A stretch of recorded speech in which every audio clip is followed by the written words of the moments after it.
નમસ્કાર, આપ જોઈ રહ્યા છો સ્પાર્ક ટુડે ન્યૂઝ। કચ્છમાં ભારે વરસાદને લઈને કલેક્ટર અનિલ રાણાવસિયાની મહત્વની અપીલ સામે આવી છે। આગામી 24 કલાકમાં ભારે વરસાદની આગાહી વચ્ચે નાગરિકોને સાવચેત રહેવા અનુરોધ કરવામાં આવ્યો છે।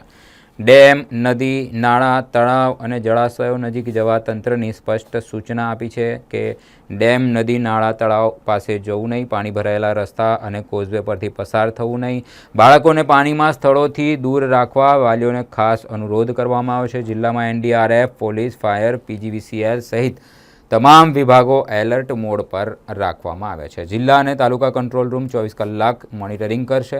કોઈપણ ઇમરજન્સીમાં જિલ્લા કંટ્રોલ રૂમ 1077 પર સંપર્ક કરવા અપીલ કરવામાં આવી છે। ભારે વરસાદની સ્થિતિને પહોંચી વળવા સમગ્ર વહીવટીતંત્ર સંપૂર્ણ સજ્જ છે। નમસ્કાર।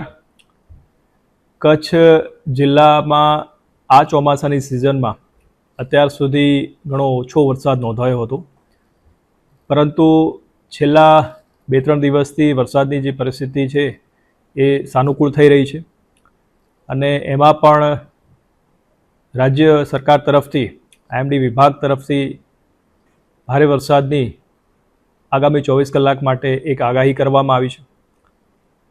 આ આગાહીમાં ખાસ તો ફ્લેશ ફ્લડ પ્રકારની એક સિચ્યુએશન કે જેમાં ખૂબ ઓછા સમયમાં વધારે વરસાદ પડી જાય એવી પરિસ્થિતિ નિર્માણ થતી હોય છે। આ આખી પરિસ્થિતિ છે એ ખાસ તો જે રાપર, ભચાઉ, અંજાર, ગાંધીધામ, માંડવી, મુન્દ્રા, ભુજ આ તાલુકાઓ અને આસપાસના વિસ્તાર માટે ઇસ્યુ કરવામાં આવી છે।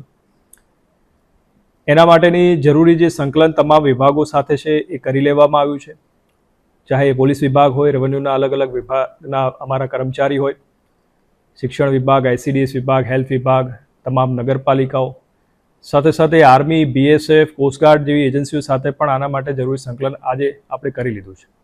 આપના માધ્યમથી ખાસ લોકોને વિનંતી છે કે આ પરિસ્થિતિમાં મેં જણાવ્યું એ પ્રમાણે ખૂબ ઓછા સમયમાં અતિ ભારે વરસાદ પડતો હોય છે, એટલે રિસ્પોન્સનો ટાઈમ જે છે ખૂબ ઓછો મળતો હોય છે। એટલે આવી પરિસ્થિતિમાં બિનજરૂરી બહાર નીકળવાનું ટાળશો અને રાજ્ય સરકાર તરફથી અને વહીવટી તંત્ર તરફથી જે પણ સૂચનાઓ મળે એનું ખાસ પાલન કરશો।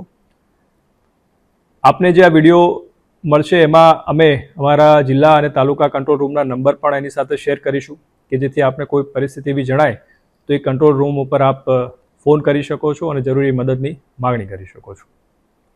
અત્યાર સુધીની આ પરિસ્થિતિમાં જોઈએ તો રાપરમાં સૌથી વધારે વરસાદ નોંધાયો છે અને એ જ પ્રમાણે ભચાઉ, નખત્રાણા, ગાંધીધામ એમાં પણ સારો એવો વરસાદ નોંધાઈ રહ્યો છે। એટલે આશા છે કે આગામી સમયમાં પણ આ પરિસ્થિતિ જે છે વરસાદની એ જારી રહેશે અને આપણી જે દર વર્ષની વરસાદની જરૂરિયાત જિલ્લાની છે એ પરિપૂર્ણ થઈ શકશે।